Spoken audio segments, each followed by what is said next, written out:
बिस्मिल्लाहिर्रहमानिर्रहीम, अस्सलामु अलैकुम। आप सभी को खुश आमदीद। मैं हूँ सलमान मिर्ज़ा। आप देख रहे हैं मेरा यूट्यूब चैनल और Facebook page sum up with Salman Mirza. हुजूर वाला, ये वीडियो देखने के लिए आप सभी ने अपना कीमती वक्त निकाला है। मैं वीडियो के आगाज़ में तहे दिल से आप सभी का शुक्रिया अदा करता हूँ, लेकिन इस दुआ के साथ कि आप जहाँ हों, खैर वाफियत से हों, सेहतमंद हों और तंदुरुस्त हों। जनाब, बड़ा हैरत अंगेज़ वाक़या पेश आया। यकीन जानिए, अपने 18 साल के सहाफ़ती कैरियर के अंदर मैंने इस तरह का वाक़या ना सुना ना ही देखा। पाकिस्तान से एक शख्स विज़िट वीज़ा लेके बैरून मुल्क जाता, जैसे ही वो उस मुल्क के एयरपोर्ट पर उतरता है, उसका जहाज़ लैंड करता है, वो बाहर निकलता है, अपने वालिद को पाकिस्तान के अंदर कॉल करता है और बताता है कि जनाब, मैं खैर आफियत के साथ, अल्लाह का शुक्र है, मैं यहाँ पर पहुँच चुका हूँ, बस अब मैं टैक्सी लेने के लिए जा रहा हूँ। और ये बात कह के वो फ़ोन रख देता है। उसके वालिद साहब भी जाके सो जाते हैं।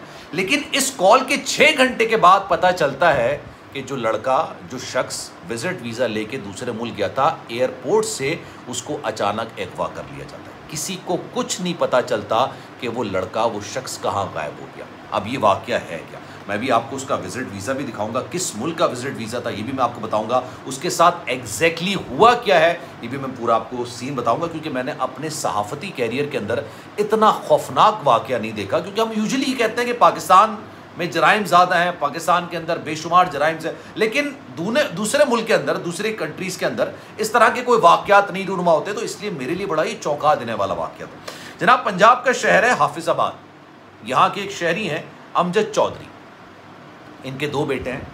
दोनों बेटे तवील अरसे से दुबई के अंदर रिहाइश पजीर हैं। उन्होंने वहाँ पर एक कंपनी खड़ी की थी और उस कंपनी को ही अपना ज़रिया माश बना लिया। इनके 2 बेटे हैं, एक दुबई के अंदर होता है और कुछ अरसे पहले इनका जो दूसरा बेटा, जिसकी उम्र 24 साल है और उसका नाम है शाज़ेब अमजद उसका नाम है, ये पाकिस्तान वापस आ जाता है। पाकिस्तान वापस आने के बाद, ये अपने वालिदैन से मिलने के बाद ये सोचता है कि मैं थाईलैंड चला जाता हूँ, वहाँ की मार्केट देख लेता हूँ, हो सकता है कि मैं अपनी उस कंपनी का एक ऑफिस थाईलैंड के अंदर भी खोलूँ।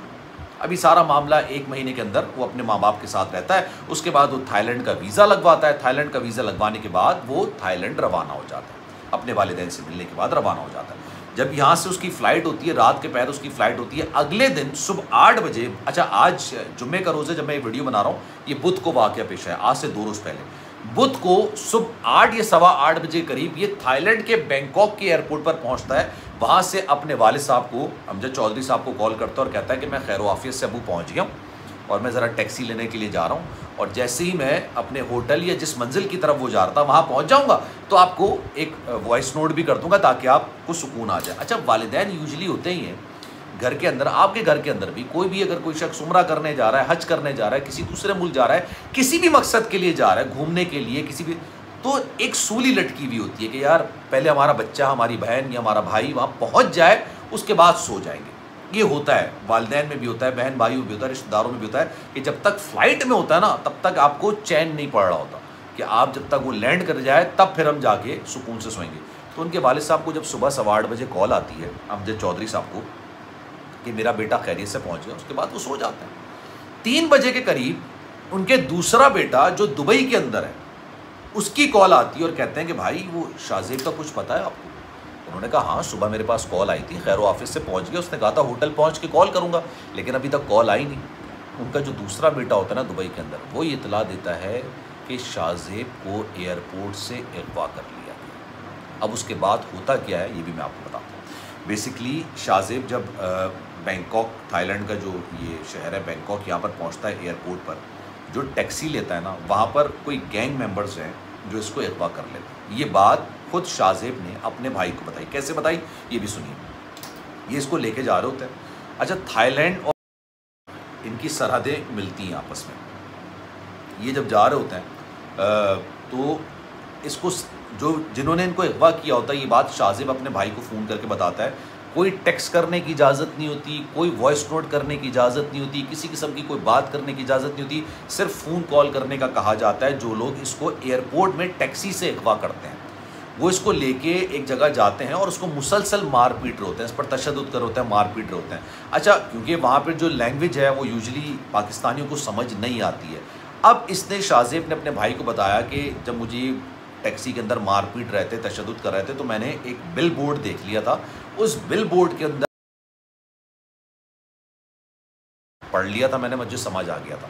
तो उसका भाई ये कहता है, अपने वालिद को बता रहा होता है कि उसने मुझे बताया कि जहाँ मुझे ले जा रहे थे वहाँ मैंने एक बिलबोर्ड पढ़ा और वहाँ पे अब वो ये कहते हैं कि जनाब जो अगवाकार हैं वो ना इंग्लिश बोल रहे हैं और ना उर्दू, तो खैर बोलनी नहीं आती उनको, लेकिन इंग्लिश भी ना बोल रहे हैं ना समझ रहे हैं, इसलिए अपनी बात समझाने में और शाहजेब की बात समझने में उनको बड़ी मुश्किलात हो रही हैं। लेकिन उन्होंने आखिरकार ये समझा दिया कि आप जो है ना वो 50,000 US डॉलर, 50,000 ये तकरीबन बनते हैं कोई आपके 1,35,00,000 रुपये, 50,000 US डॉलर दें तो आपके बेटे को छोड़ा जाएगा। अदरवाइज़ उन्होंने 2 ऑप्शन और बताए, वो और ज़्यादा ख़तरनाक ऑप्शन थे।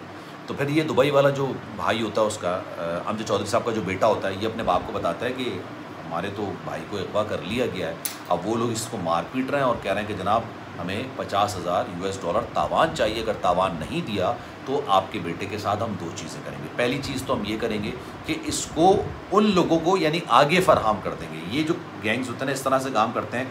एक बंदे को उठाया, अब मैंने इंडियन फिल्म थी बहुत पुरानी, वो देखी थी, वो वैसे तो कॉमेडी फिल्म थी लेकिन उसके अंदर इसी तरह दिखाया जाता है कि कोई अमेरिका से बंदा आता है, उसको यहाँ से पकड़ा, इधर आगे गया, उस आगे गैंग में बेचा और आगे गैंग में बेचा। तो वो कह रहे हैं कि जनाब हम आगे वाले गैंग को बेच देंगे और वो फिर तुम्हारे अब्बा से, तुम्हारे घर वालों से डील करेंगे और उनको भी अगर पैसे नहीं मिले तो 2 काम हो सकते हैं, या तो तुम्हारे आज़ा निकाल के बेच दिए जाएंगे या दूसरा आपको जहाँ पर जैसे इस तरह की भी मजदूरी होती है जिसमें पे नहीं किया जाता, खाना तक नहीं दिया जाता, ये इस तरह की ख़तरनाक मजदूरी करवाई जाती है, बड़े मुश्किल काम करवाए जाते हैं, इलीगल काम करवाए जाते हैं और उसकी मजदूरी नहीं दी जाती, पैसे नहीं दी, या तो उन लोगों के हवाले कर दें। तो ये वाक़या हुआ है और ये 2 रोज़ पहले ही वाक़या हुआ है, लेकिन मैं बड़ा हैरत अंगेज़, मुझे बड़ा हैरत हुई कि जो मेन स्ट्रीम मीडिया वो एक छोटी सी खबर चला के आगे बढ़ गया। हमारे मुल्क के अंदर वैसे ही इतने सारे मामला चल रहे हैं, ऑब्वियसली टीवी चैनल्स के पास इतना टाइम होता नहीं है कि जो ये इस तरह की ह्यूमन टच स्टोरीज़ हैं उस पर काम किया जाए, लेकिन बैरून मुल्क जाने से पहले ज़रा सोच विचार कर लिया कीजिए, बैरून मुल्क सफ़र करने से पहले तमाम चीज़ों को देख लिया कीजिए, रैंडमली हर एक पर भरोसा नहीं कीजिए। दुबई सेफेस्ट सिटी है दुनिया में, सबसे अगर महफूज तरीन शहर समझा जाता है तो वो दुबई है, सबसे ज़्यादा सेफेस्ट सिटी। लेकिन इसके अलावा अगर आप कहीं भी सफ़र कर रहे हैं तो हर चीज़ पहले से डिसाइड कीजिए, आपका कोई ना कोई एक साथी, एक दोस्त, एक रिश्तेदार वहाँ पर होना चाहिए जो आपको गाइड कर सके, वरना इस तरह के वाक़यात बड़े कॉमन हुए। पाकिस्तानियों के लिए सबसे बड़ा मसला ये है कि एक तो वीज़े नहीं मिल रहा और वीज़े मिल रहे हैं तो इस तरह के ख़तरनाक और अफसोसनाक वाक़यात हो रहे हैं। And I hope and I wish कि शाहजेब जो है वो अपने घर वापस आ जाए, उसके घर वाले जो है उससे काफ़ी ज़्यादा परेशान हैं। And I hope and I wish कि अल्लाह उसकी मदद करे। आपकी इस बारे में राय क्या है मैं चाहूँगा कि कमेंट सेक्शन में अपनी राय का इज़हार ज़रूर कीजिएगा। सलमान मिर्ज़ा को दीजिए इजाज़त, ज़िंदगी रही, सेहत रही, आपकी दुआएं रही तो इंशाल्लाह आपसे फिर मुलाकात होगी। ख्याल रखिएगा अपना, अल्लाह हाफ़िज़।